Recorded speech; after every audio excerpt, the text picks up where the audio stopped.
Eric Denis Mercado está. Eric Denis.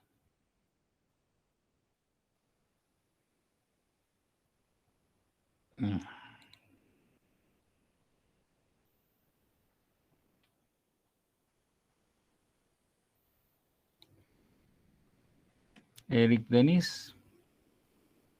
A ver, vamos a ver si por acá están. Ahí está, justamente.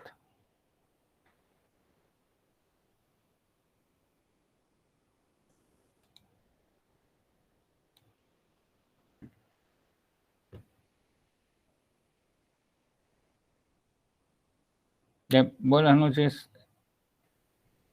Eric Denis Mercado. Presente, ingeniero.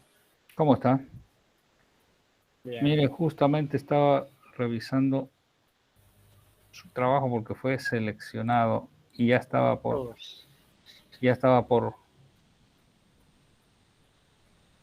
eliminarlo del paquete. Así que. Ingeniero, estoy súper salado, todos los días me toca. Pero ahí está bien. Usted es celeste. Pero bueno, igual. Aquí está su trabajo. En realidad esto es muy fácil, ¿no? Esto es en realidad. A ver, coméntenos. ¿Usted leyó? Sí, bueno, exactamente leí y vi un video. Pasa Ya. que, bueno, entendí que también hicieron como una película basado en esto.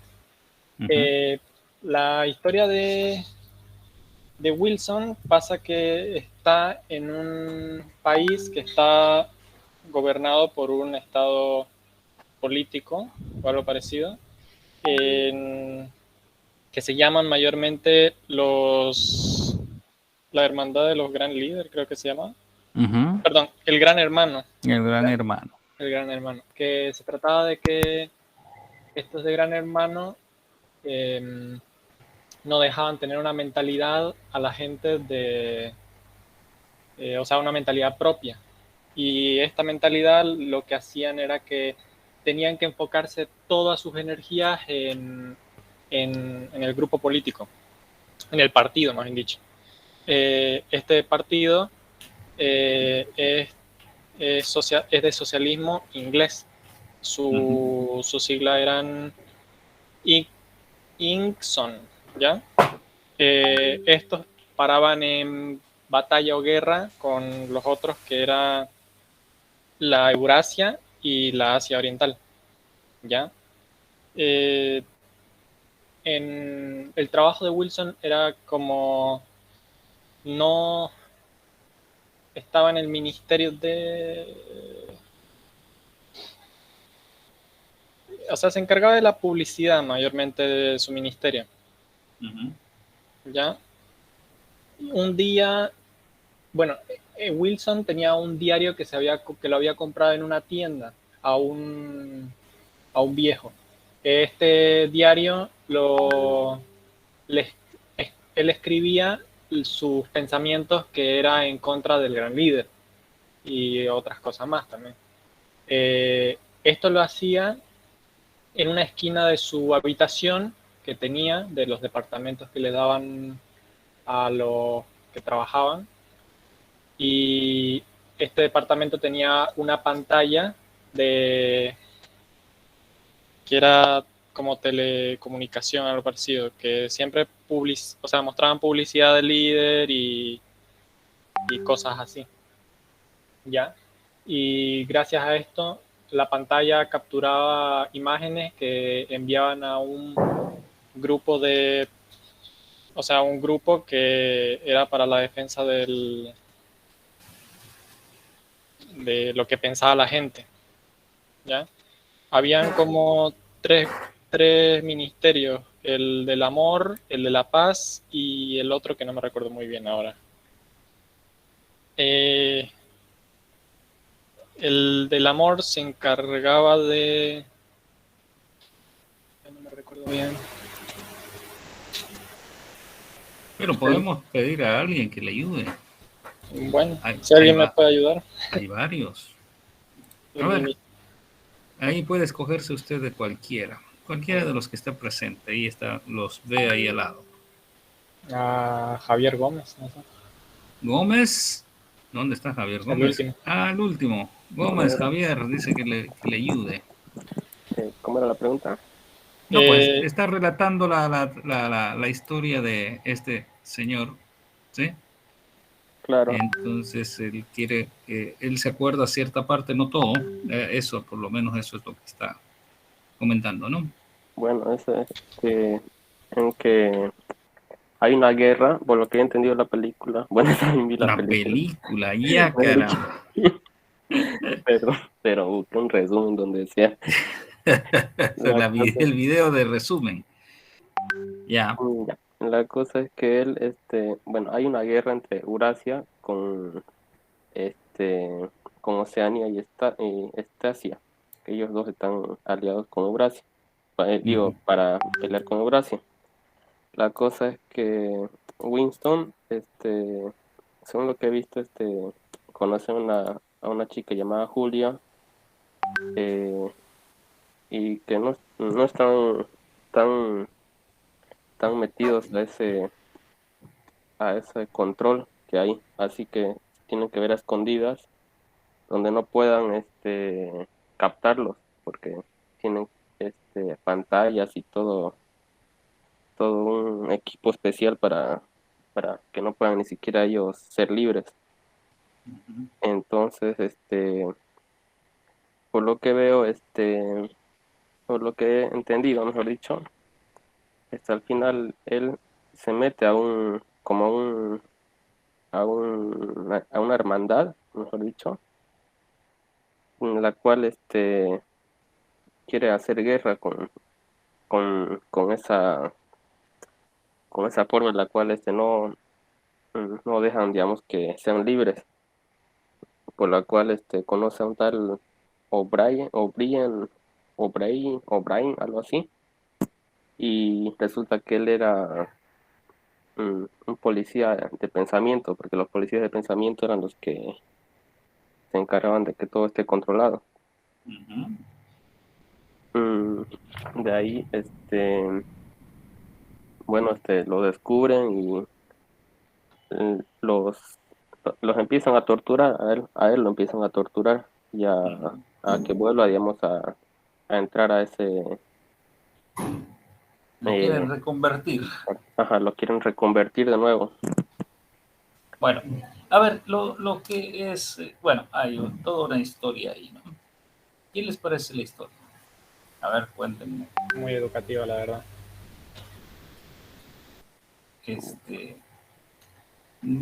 No les dice nada respecto a lo que últimamente se discute, que hay el gran hermano, ¿no? El gran hermano, unos dicen no, es Facebook, otros dicen que no sé quién, los gobiernos, que todos los gobiernos quieren hacer lo mismo, bla, bla, bla, bla, bla. Más o menos, ¿no harían alguna similitud? Como que intentan controlarnos ya con redes sociales. Yo, Todos se quieren, ¿no? Controlar. Además, esta historia de la policía del pensamiento, ¿no? Como que nos vigilan. Controlar, ¿no? Nos vigilan ya Y, a totalmente ver, por internet también. ubíquense ahora ustedes, y en esto me gustaría que también se metan los demás.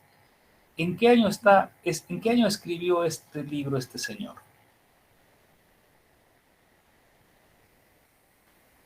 cuando estaba acabando la Segunda Guerra Mundial, ¿Sí? Estamos hablando de quizás llegando a los 50. ¿Sí? yes. Pero entonces la cuestión es así.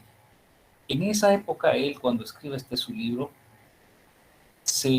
él ya más o menos como prediciendo iban a haber unas pantallas, que son las que hay ahora, ¿no es verdad? Que saben cuál es el problema que hay con las Smart TVs y toda esa, ¿no? Hay una historia de que nos espían y, ¿no? Que desde cualquier lugar. Pero por supuesto eso en los años que él escribió no aparecía, no había ni siquiera la idea de eso. ¿Eh? Sin embargo, él fabrica todo el concepto, porque no solamente fabrica la idea, dice que las pantallas nos van a vigilar y él se escondía, ¿no es verdad? Para que no le pudieran observar los sistemas electrónicos que tenía el Gran Hermano. Es todo más o menos lo que es muy parecido a lo que sucede en muchos países, por si acaso, ¿no? En muchos países más unos que en otros. En la China, por ejemplo, está documentado, lo pueden ver en YouTube, la Deutsche Welle, que es vamos a decir, un organismo muy serio, que es la Deutsche Welle es la radio del Estado de Alemania, ¿sí? Obviamente, antes era solo radio, ahora también es televisión, por supuesto. Hicieron un reportaje no hace mucho respecto precisamente a esto del control que ejerce el Estado con las personas, obviamente en la China, y que les dan puntos, si usted se porta mal le quitan puntos, etcétera, etcétera, todo está controlado. Entonces, si usted llega a un punto en el que a veces no por los puntos los premian o los castigan, y eso está, si usted tiene una cierta cantidad de puntos, entonces ya no puede viajar fuera del área de donde usted vive. Si sigue perdiendo puntos, no le permiten viajar más allá de no sé dónde. Es decir, le van restringiendo las cosas de movilización. Ahora, ¿cómo controlan eso? Por supuesto, a través de cámaras de video. Cámaras y todo el control de las redes celulares, por supuesto, ¿no? Las redes celulares que nos dicen y nos muestran por si acaso. Lo deben saber, ustedes que son jóvenes deben saber que nada hay escondido con una red celular. Se sabe exactamente dónde estuvieron, a qué hora estuvieron, qué hicieron, por dónde anduvieron, etcétera, etcétera, etcétera. Para cualquiera, para todos los que tienen un celular. Por lo tanto, hay toda una información que se está capturando y se está guardando en algún lado, en alguien con algún propósito. Bien, ¿qué más pueden comentar del tema? Ever, Lazo. Bueno, Ever, Lázaro, ¿quién estaba comentando? Continúe.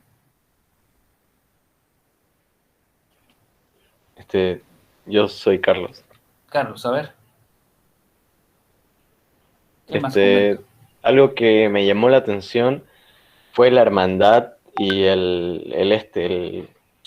opositor al Gran Hermano. Pienso que todo eso fue una mentira, o sea, que nunca existió y nada, solamente era para seguir en una falsa guerra y poder controlar al proletariado, a todas esas personas. Pienso que por eso nunca existió, y aparte me llamó la atención lo que hacía el Ministerio de la Verdad, que era borrar los registros, la historia, modificarla. Reescribir la historia, ¿no? Reescribirla. La historia. ¿Qué es lo que están haciendo en la actualidad? ¿Fue golpe? No, ustedes han vivido eso ya en su cabeza, han vivido esa porción de la historia, la que sucedió de modo de que la que sucedió en Bolivia, ¿no? En una determinada época. Entonces, yo no lo escuché bien, se me cortó. No, digo, la reescritura de la historia es una técnica que utilizan los partidos comunistas y socialistas. Siempre. Tratan de reescribir la historia. ¿Qué es lo que sucede? Pues en Bolivia están queriendo reescribir la historia metiendo el tema de que fue golpe, cuando en realidad no hubo nunca un golpe, porque si hubiera sido un golpe no hubiera habido una elección. Entonces, ustedes no han estado, pero sus papás posiblemente sí, en la época que habían golpes. En la época que había golpes era muy serio el asunto, no era como sucedió, que fue una cuestión. Yo que he vivido varios golpes, no uno, varios, y con lo que sucedió hace un año atrás, no tiene ningún parangón, no hay ninguna forma. Entonces, por eso ahora quieren reescribir la historia, ¿no? Y sucede lo mismo, vean, hay una historia que Hugo Chávez empezó y que continúa Manuel López Obrador, que le piden a España que pida perdón por haberlos descubierto. No sé si han escuchado toda esa historia, no sé si leen o si se enteran de las noticias, ¿no? Los mexicanos están pidiendo que España les pida perdón por haberlos, no sé qué. Por supuesto, a ver, sucedió hace 500 años, ¿no?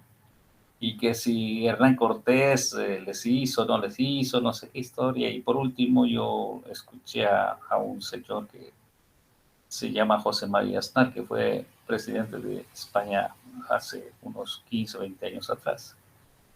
Que le dijo, bueno, a ver, usted, señor López Obrador, sus apellidos no son muy mayas que digamos, ¿no? López y Obrador son españolísimos, así que, bueno, pues tampoco es una historia de locos. Por eso la reescritura de la historia es una de las herramientas que se utiliza. Por eso este tema me interesaba que lo leyeran, para que un poco, fíjense que esta es una historia que viene de larga data. A mí lo que me impresionó cuando leí alguna vez, la primera vez que leí el texto, este libro de 1984, me llamó la atención la claridad o de la idea como la que él se proyecta en la forma como nos iban a vigilar, ¿no? En la época en que él escribió el libro no había pues nada de eso, no había ni internet, no había nada, pero él se imagina cómo iba a ser la cosa, ¿no? Se imagina cómo iba a funcionar todo y me parece que fue una persona que él no solamente escribió ese libro, ¿no? Hay varios libros del mismo talante, creo. Pero no sé si alguien tiene Ever, Lázaro, que estaba por ahí. Ever, ¿qué Sí, opina ingeniero. usted? ¿Qué dice? A ver, cuénteme. ¿Qué más puede agregar usted? ¿O le gustó o no le gustó el libro? Bueno, el libro básicamente relata, digamos, lo que se vivía en la época. Ah, En esa época habían varias dictaduras, no solo la de los gobiernos socialistas, estaba también gobiernos, digamos, del otro bando, como los nazis. También estaban, si no me equivoco, en España estaba Franco, y bueno, en las dictaduras, ¿no? Entonces, todas las pero dictaduras. lo que yo vi más interesante es que, bueno, en sí, eso se aplica igual ahora, ¿no? Porque Claro. en realidad, digamos, en cualquier sistema que vivamos, siempre hay, o sea, los gobiernos siempre van a querer controlar. Por decir, cuando se pierden los datos, digamos, de Facebook, ¿no? O sea, no sabemos si realmente se pierden o, entre comillas, se los otorgan, ¿no? Cuando decimos que los celulares pareciera que nos escuchan.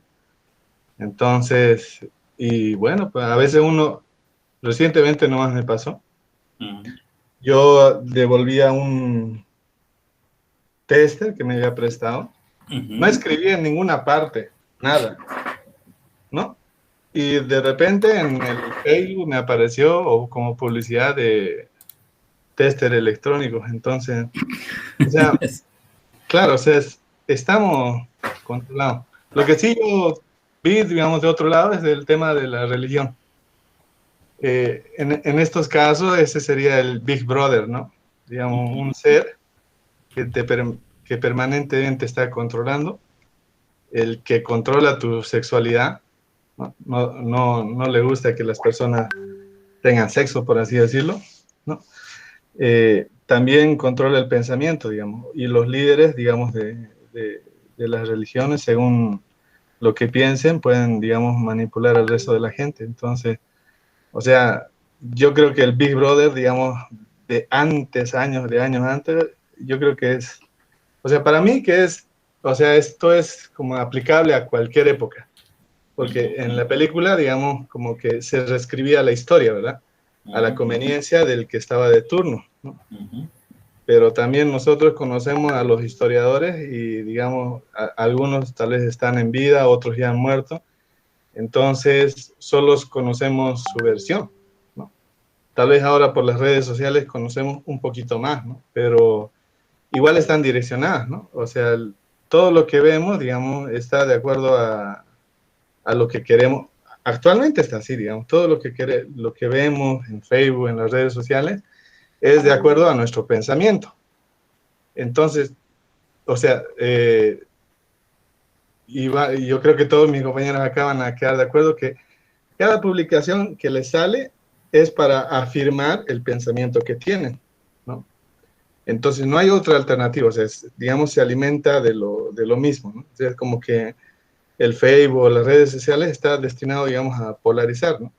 Entonces, si tiene una ideología de un lado o si tiene del otro, regularmente le va a salir esa información. Entonces, digamos, la visualización que tiene la persona es que eso es la verdad, ¿no? Y solo esa es la verdad, digamos. Entonces, pienso que en este caso, y aplicable, digamos, a todas las épocas de la humanidad, es que la persona debe activamente buscar las dos versiones de la historia. Yo creo que en el fondo, digamos, pese, digamos, a la orientación ideológica que tiene el libro, ¿no? Creo yo, la manera, digamos, de acercarnos más a la realidad es activamente buscar las dos versiones de la historia y sacar una conclusión propia.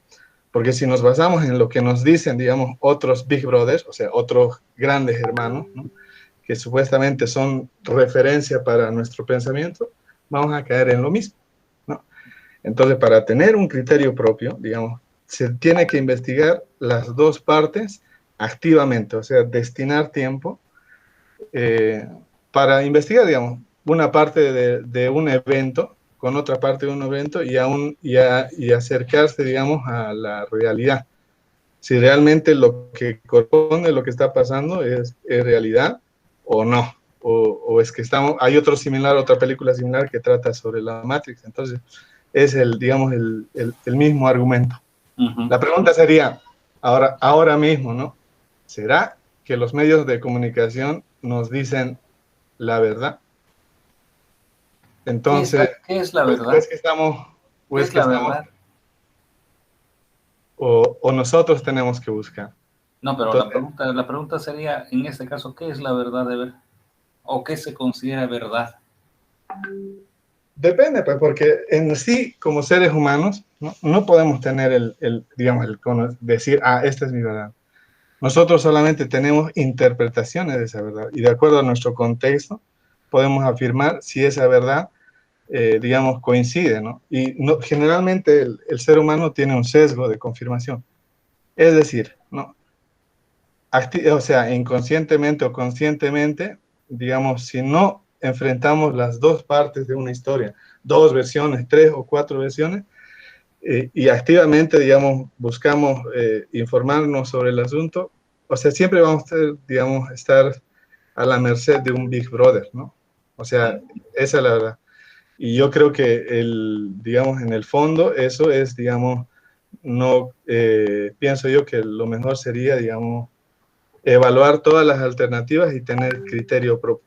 Si no tenemos criterio propio, entonces, de alguna manera, estamos siguiendo a un Big Brother, sea de donde sea, pero si uno no tiene un criterio propio, si uno no analiza, digamos, y no investiga y no, digamos, activamente escucha, digamos, las versiones o aproximaciones de la realidad o la verdad, difícilmente, digamos, uno va a tener, digamos, un enfoque personal.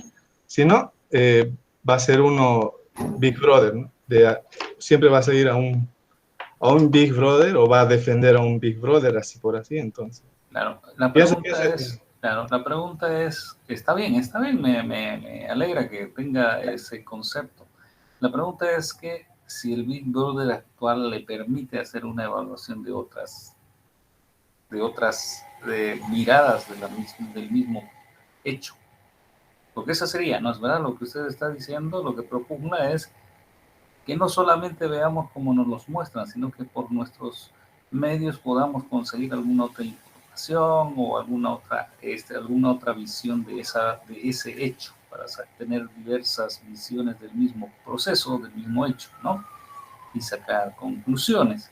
Pero si el Big Brother en el que está usted viviendo actualmente lo filtra y le pone, fíjese lo que sucede en la China, ¿no? Lo que sucede en Hong Kong. Yo pongo de la China no porque sea antichino o no sea antichino, sino que es el lugar donde más se ha implementado este tipo de control tecnológico.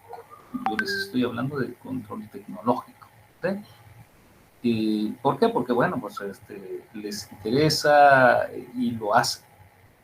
Entonces, en entrevistas que hay a muchas personas en la China, les preguntan si ustedes están de acuerdo con que haya un elemento, o sea, un sistema que los controle y que les ponga restricciones, y si eso es mejor que ser que tener más libertades. Mucha gente dice, no, está bien que sea así, digamos, ¿no? Entonces, hay cosas y cosas. Yo les voy a comentar una experiencia mía para que entiendan esto de la información y la manipulación o el manejo. Vamos a decir, para que no suene muy feo, ¿no? Manipulación pareciera que fuera como un pecado.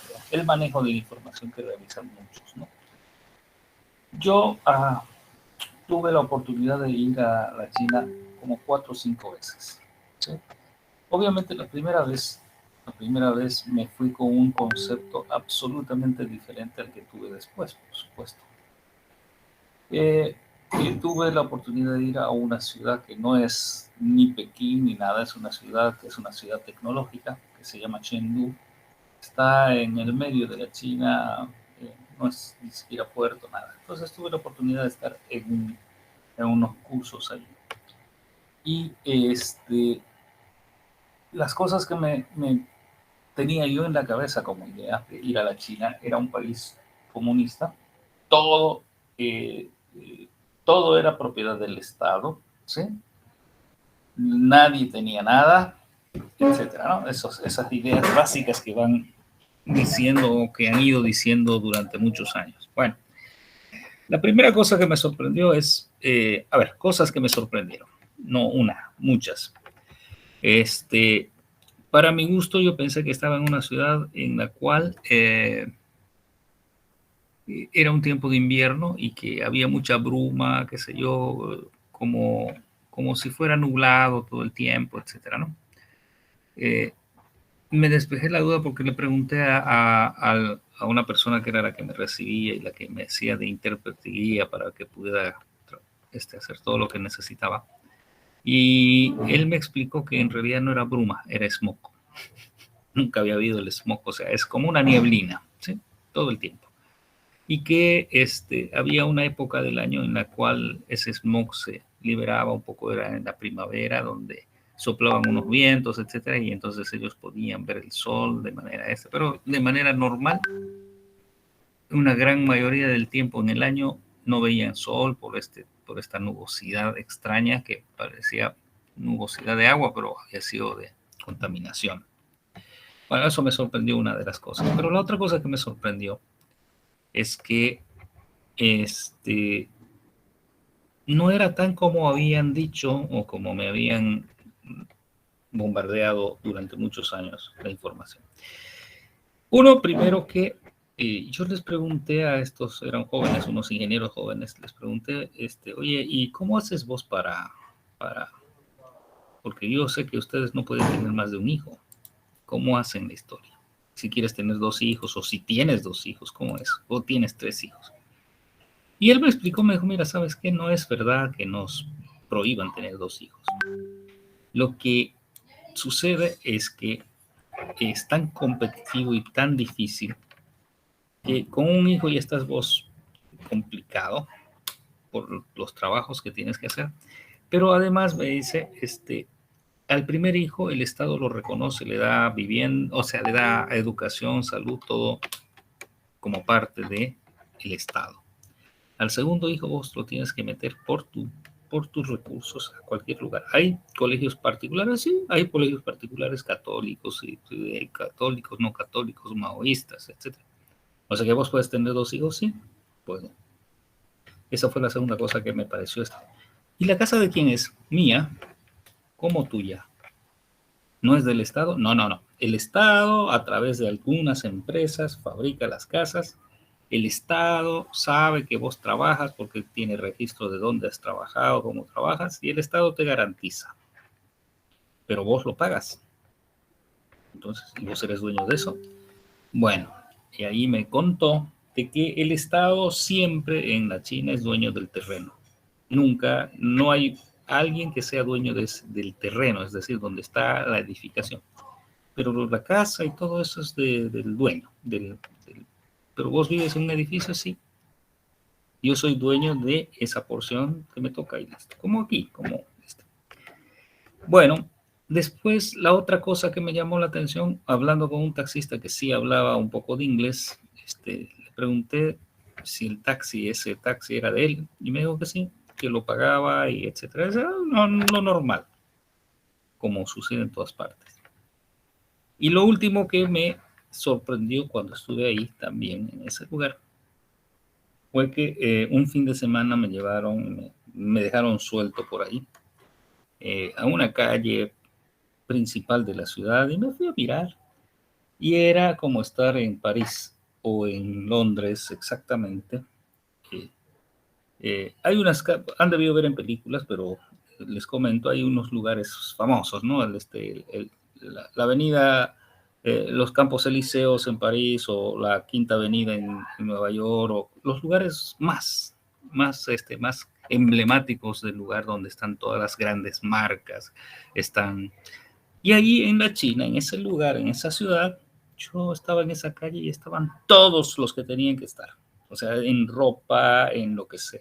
Y los chinos compraban ropa Dior, Hermenegildo Zegna, que no sé quién, que no sé cuánto. Todos los que ustedes se imaginen, como en cualquier ciudad, estaban ahí. Y yo le pregunto, oye, pero ¿son caros? Sí, dice, lo que pasa es que aquí les gusta. ¿Por qué? Porque trabajan, etcétera, pero les gusta comprarse, como en todos lados, les gusta comprarse lo más caro, lo más que puedan. Y ahí, en esa época, los autos chinos no habían llegado a Bolivia, les estoy hablando de muchos años atrás. Entonces ahí yo empecé y miré muchos autos chinos y les pregunté, ¿vos qué auto tienes? No, mira, yo estoy juntando plata, me dijo este ingeniero joven. Estoy juntando plata para comprarme un Volkswagen. ¿Cómo Volkswagen? ¿Hay Volkswagen aquí? Sí, alemanes, sí. No puedo comprarme un BMW ni puedo comprarme un Mercedes, pero me voy a comprar un Volkswagen. Pero ¿y los autos chinos? No, los autos chinos todavía no están o sea, no están en el nivel que tienen que estar. ¿Y cuáles son? ¿Cómo serían? Y obviamente, la lista de los 5 tops, ninguno era chino, para ellos mismos. Bien, y para terminar de concluir el asunto, esta historia yo dije, bueno, qué raro, porque como siempre nos contaron la historia, esto no cuadra, digamos. Un día que estábamos yendo a la fábrica donde teníamos que ir, veo un letrero archiconocido. Y le digo, ¿eso es McDonald's? Ah, me dice, ¿te gustaría probar? Aquí hay unos especiales aquí en la China. Vamos, ya nos metemos a McDonald's, tal cual. En chino, por supuesto. Y me pongo a leer un poco todos los letreros que están traducidos al inglés.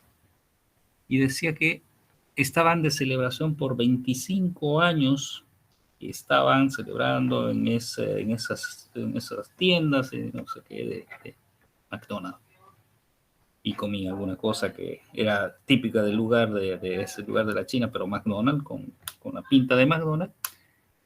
Pero 25 años ya atrás, 25 años atrás, estamos hablando de los 80, ¿sí? De los 80s, los chinos estaban metidos en la cuestión más normal del capitalismo duro y puro, digamos, ¿sí? Entonces, eso como para que más o menos yo les comparto lo que yo en persona vi, y obviamente va en el mismo concepto que Ever comentaba, ¿no? Nos dan información, por supuesto, recibimos información. El problema es cuando no tenemos poder de contrastación, que se llama, ¿no? Si yo no hubiera ido la primera vez, y quizás ahora está un poco más abierto la gente, hay mucho más gente que ha ido a la China, pero las veces que yo fui era quizás uno de los de aquí, de los que conozco, digamos, casi nadie había ido a la China, entonces era una cuestión que me tocó, digamos, ¿no? Experimentar. Así que más o menos es ese, ¿no? El problema es que debería existir y tendría que existir la posibilidad de contrastar la información que uno recibe. Pero ahí están los grandes manejadores de la información. ¿Sí? Entonces, bueno, ahí estamos. A ver, don Johnny, ¿quién más? A ver, Johnny López o Luis García, cualquiera. Luis. Luis. ¿Está? Luis García. Luis García, Luis García, Luis García. Luis García. No está. Chao, Luis. María Elena. Malena Rojas. Malena. Malena,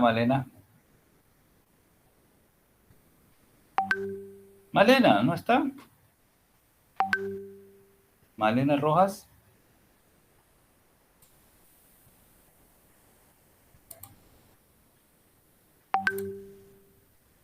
Ricardo Johan Numbela. Yo no leí el libro, ingeniero. ¿Qué pasó? Es que estamos en cosecha, acá en mi casa no he tenido tiempo. Ah, la Lola, ¿dónde anda usted? ¿Por dónde está? ¿Cosechando qué? Cosechamos sandía acá en Paurito. Ay, caramba. Y eso es con tiempo, ¿no? Estuvieron todo el día carreando, yo me quedé en la venta solo ahora. Bueno. Romer, está bien. Hay que ayudar nomás, no hay otra. Romer, Fernando Gómez. Romer.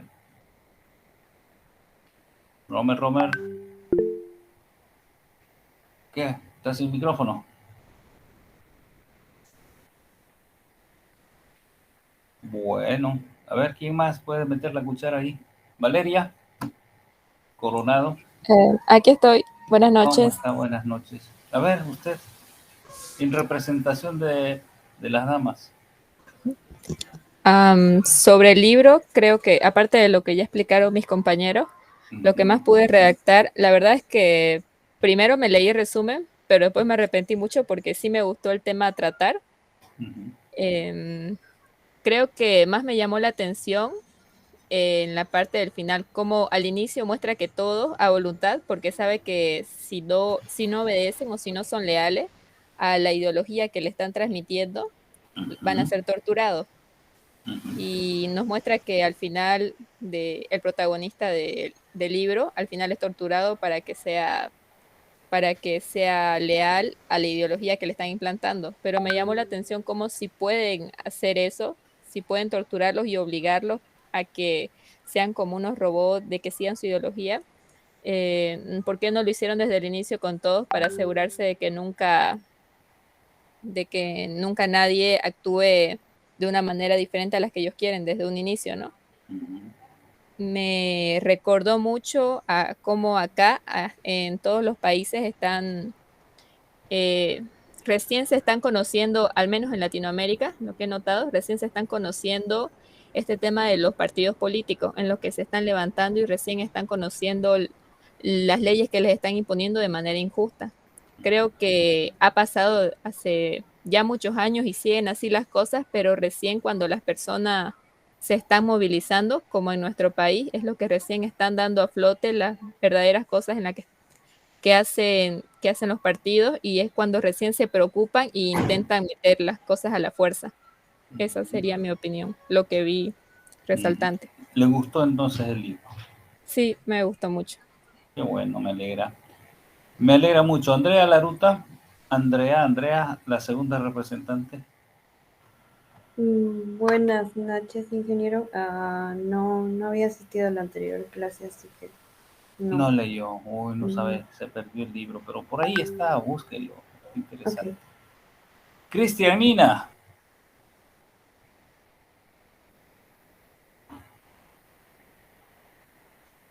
Cristian, ¿no está? Cristian, a la una, ¿dónde está Cristian? No está. Cristian, se conectan. Voy a pedir, creo, a todos que nos pongamos con videos, porque si no así vamos a estar complicados. Bueno, no importa. La verdad que a mí no, pero tengo que grabar las reuniones porque así me lo piden. A ver, ya, viendo ahora, ok, me gustaría, o me gustó, o me gusta que lean, vamos más adelante, les voy a compartir un otro libro, pero ese es más bonito, en realidad les voy a compartir un video, ¿sí? Pero, bueno, vamos a seguir avanzando a lo que nos compete. Y lo que nos compete es, ouch, ¿qué es lo que nos compete? Nos compete abrir un ratito la materia, es esta. Ok, ¿dónde estábamos? Hemos avanzado una buena cantidad. Lo último que habíamos hecho era lo de Fourier, ¿no? Y habíamos comentado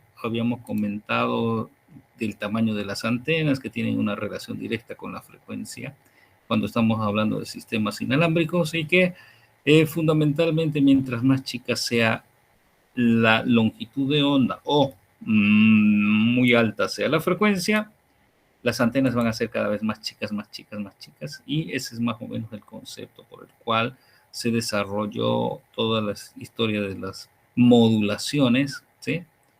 Que lo que hacen es montar una señal que es nuestra información en unas frecuencias altas, que se llaman portadoras, se modulan, es una técnica de una mezcla, y se transmiten a una antena, que esa antena es la que convierte las señales que son recibidas en esa mezcla, que son normalmente eléctricas, las convierten en radioeléctricas y se pueden transmitir a través del aire o del espacio. Técnicamente mejor se dice a través del espacio porque también funcionan en el espacio exterior, por supuesto, y por eso podemos comunicarnos con todos los robots y todo eso que están lanzando. Bueno, y esta era la tarea para los que no estuvieron. Y vamos a ver qué tengo aquí. Esto era lo mismo. Las consecuencias de Fourier, que ya lo hemos hablado, ¿sí? Las señales cuadradas no pueden pasar directamente a través de ningún sistema porque siempre vamos a tener limitaciones y entonces algunas pasan, otras no pasan de las componentes y eso es lo que causa la distorsión. Y finalmente, no sé, estamos en qué fechas, estamos 13 de octubre. Creo que podríamos hacer un resumen rapidito de los sistemas de fibra óptica, ¿sí?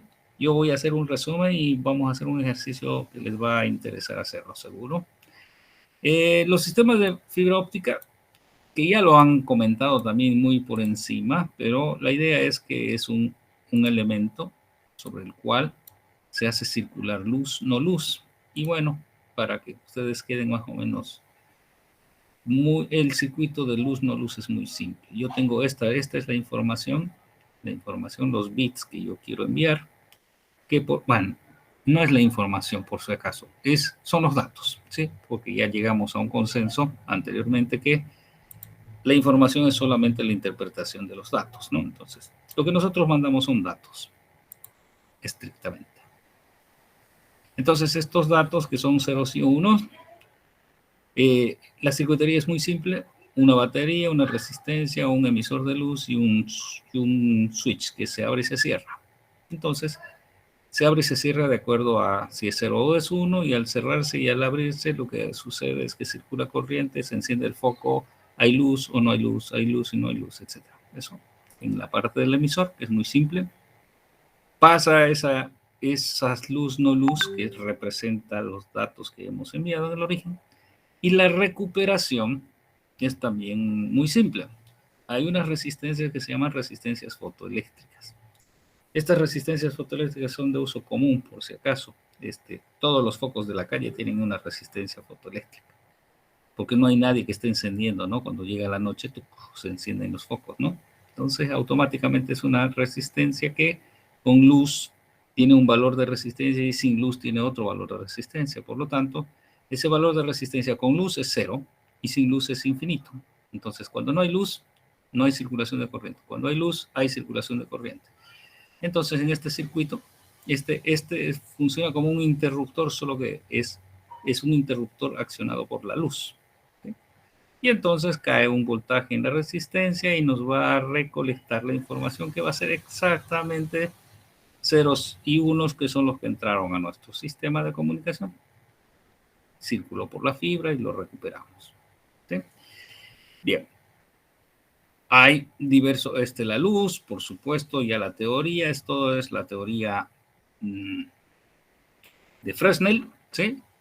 La luz, bueno, obviamente hay todo un concepto, ¿es frecuencia o son fotones, no? Porque hay toda una teoría de la dualidad de la luz, que hasta ahora los físicos no terminan por ponerse de acuerdo, pero de todas maneras, está demostrado que con Snell, o sea, con toda la teoría óptica, uno puede explicar todos los procesos que ocurren en ese tubo de vidrio, y tenemos índices de refracción, y cuando una onda entra y choca con una interfase es la unión entre dos elementos diferentes, porque si no fueran diferentes no hubiera interfase. La interfase es esa unión de dos medios diferentes. Y entonces, dependiendo cómo incida, va a haber cierta cantidad de la señal que está incidiendo que va a ser reflejada y cierta cantidad que va a ser refractada, que son los dos términos que se utilizan, ¿no? Entonces, cuando los rayos, que son los que se emiten de un emisor de luz, inciden en estas interfaces, cierta cantidad de potencia luminosa se escapa y otra continúa dentro del tubo. Está estandarizado ya que el vidrio, la primera capa de protección del núcleo, el núcleo es por donde circulan los rayos. Ese núcleo hay de dos tipos. Si es monomodo, estamos hablando alrededor de, déjenme ver que lo voy a ampliar un poquito. Estamos hablando en monomodo de 9 micras, ¿sí? El tubo por donde va a circular la luz. Y si es multimodo, hay dos. El primer estándar fue 62,5 y el segundo estándar fue 50 micras. Y entonces ese lugar, ese núcleo, es por donde circula la luz, ya sea monomodo o multimodo.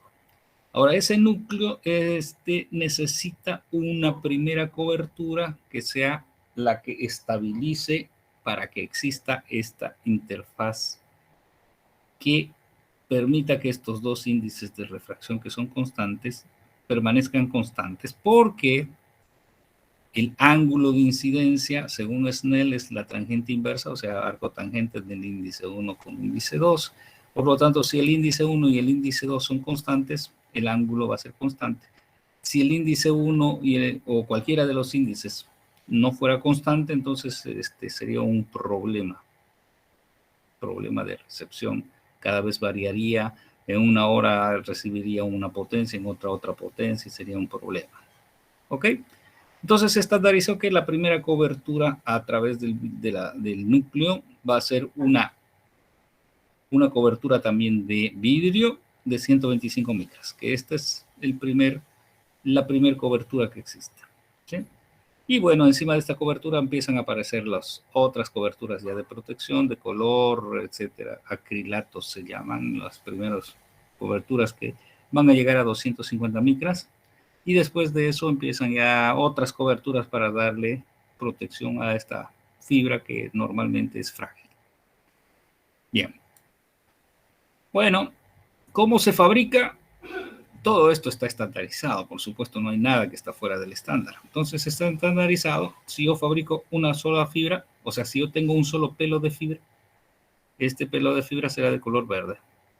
Si tengo dos, serán verde y rojo. Si tengo tres, serán verde, rojo, azul, etcétera, etcétera, etcétera. Todo esto está estandarizado, por lo tanto, es lo que hacen. La fibra de 125 micras, que esta de acá, eran vidrio 1, vidrio 2.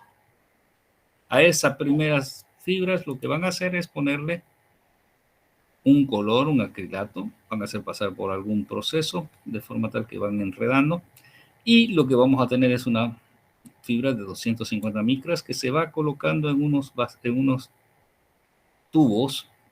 Esto es como, no sé si alguien ha visto los canutos de hilo, ¿no? Los canutos de hilo de costurar, estos chicos o grandes, pero esto es versión grande, digamos, ¿no? La fibra se estira, se va estirando y se va enredando en un canuto, de forma tal que aquí hay kilómetros y kilómetros y kilómetros. Y luego estas fibras, que son los hilos de fibra, se los tejen para convertir cables de fibra, ¿sí? Con diversas cantidades, etc. Bien. Hay diferentes tipos de unir fibras, por supuesto. Las fibras, las uniones pueden ser mecánicas, que son las más baratas, o pueden ser fusionadas, que son las más caras, porque necesitan un sistema de unión que normalmente es caro el equipo. Cuesta unos cuantos miles de dólares, pero obviamente funciona mejor que la unión mecánica. La unión mecánica consiste en cortar la fibra de forma tal que sea perpendicular. Las dos fibras las ponemos uno contra el otro y las ajustamos de forma tal que la luz pueda atravesar de un núcleo al otro. Obviamente siempre habrá pérdidas porque no es perfecta la unión. Siempre habrá un espacio y ese espacio, una porción de luz se perderá o energía luminosa se va a perder.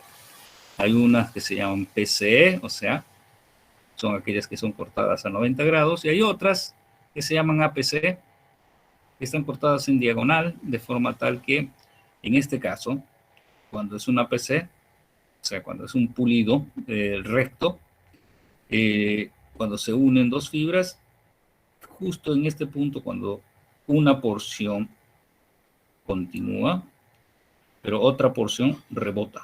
Y como está una contra la otra, entonces en esta interfase hay un rebote que va hacia el origen. Que puede o no perjudicar, eso depende de la situación. En este caso, ha sido elegido el método por las telcos normalmente en largas distancias. Como tiene una inclinación, la luz incidente continúa una porción, pero la otra porción sí se refleja porque hay una ruptura microscópica, pero hay, y entonces hay un reflejo, pero ese reflejo no vuelve por el mismo camino, por lo tanto no va a perjudicar a nada, bla, bla, bla, bla. Entonces, esa sería más o menos un resumen de la fibra y esta será la tarea, que no sé qué tarea es, 8, 9, ¿qué número toca? 8. Número 8. Bien. Esta tarea es entonces muy interesante. La fibra, esto aquí, lo que estábamos hablando, esto es una preforma, se llama. Esta preforma es un tubo, virtualmente un tubo de 4 pies, o sea, 1,20 m más o menos, por 1 pie de diámetro, ¿sí? Por 30 centímetros de diámetro. Y lo que hacen es calentarlo, derretirlo y enjalarlo y bla, bla, pero obviamente no es más fácil decirlo que hacerlo, ¿no? Es toda una sofisticación para hacerlo. Pero nosotros no nos vamos a meter en la sofisticación. Lo que vamos a hacer es, ok, tenemos una preforma de esa medida, ¿sí? Una preforma de diámetro de 1 pie y longitud 4 pies. Ahora, suponiendo, y aquí está la suposición, suponiendo que es un solo vidrio. O sea, suponiendo que es un solo vidrio, la pregunta sería aquí, vamos a ponerlo mejor. ¿Cuál es la longitud de fibra óptica monomodo que obtengo de esta preforma? Y si es multimodo. O sea, estamos hablando que solamente estamos en el primer proceso, estamos estirando solo el núcleo, ¿sí? Obviamente no se hace así, se supone, si es multimodo y si viene la primera cobertura. 125 micras. Esto es solo para que hagan el ejercicio, no es nada más interesante para ver cómo lo plantean. Es decir, ¿cuál es la longitud si yo solo estiraría el núcleo de 9 micras? La segunda sería, ¿cuál sería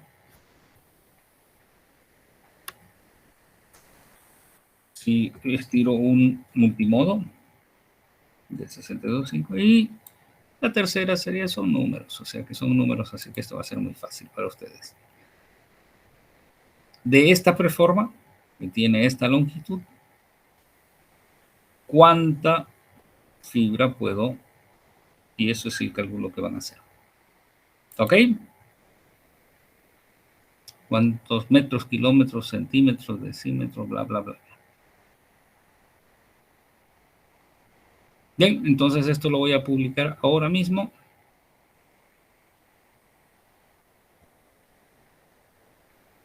Y nada. Entonces, ¿alguna duda? ¿Algo para conversar, comentar? ¿No? ¿Nadie? ¿Las fórmulas para resolver la tarea están en el virtual? No, esas se las dieron desde el colegio, cálculos de volúmenes. Ah, ya. Gracias. Ok, listo. Bien, señores, nos estamos viendo el viernes. Que estén bien. Hasta luego. Hasta luego. Hasta luego, ingeniero. Hasta luego.